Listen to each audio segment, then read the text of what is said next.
মানে একমাত্র ইন্দ্রাণী আর রুদ্র আর করেছে পায়েল, বাকি তোরা কেউ প্যাসেজ মানে বুঝিসও নি, আন্দাজে মেরে দিয়েছিস, মানে পুরোটাই ওই জন্য ভুল।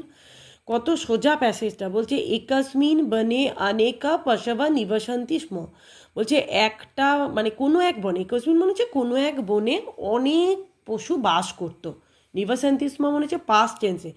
আর সবসময় মনে রাখবি এই গল্পগুলো, যে মরালের যে গল্প থাকে সেগুলো সবসময় পাস্ট টেন্সেই থাকে। একদা পশুনাং রাজা সিংহ অস্বস্থা অভবত, একদিন পশুর রাজা সিংহ, আমরা সবাই জানি যে পশুর রাজা হচ্ছে বনের রাজাকে সিংহকেই বলা হয়, একদিন অসুস্থ হয়েছিল। কে না সিংহ, বনের রাজা। সর্বে পশবঃ রোগ পীড়িতং সিংহ দ্রষ্টমাগতং পরন্তু এক শৃগাল ত্রাতন আগত, সেই অসুস্থ সিংহকে মানে যে বনের রাজাকে সবাই দেখতে এসেছিল, কিন্তু শৃগাল ওকে দেখতে আসেনি।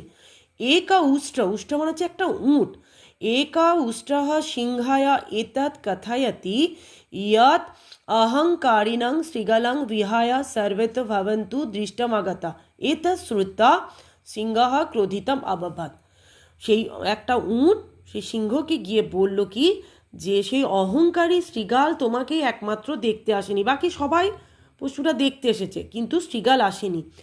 এই কথাটা শুনে সিংহ কি করলো না খুব রেগে গেছিল।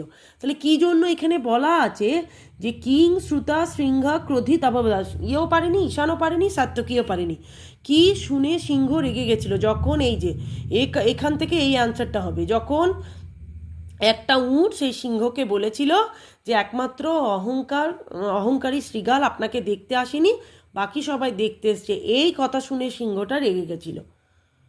পারিসনি, সেই জন্য নাম্বারও পাসনি।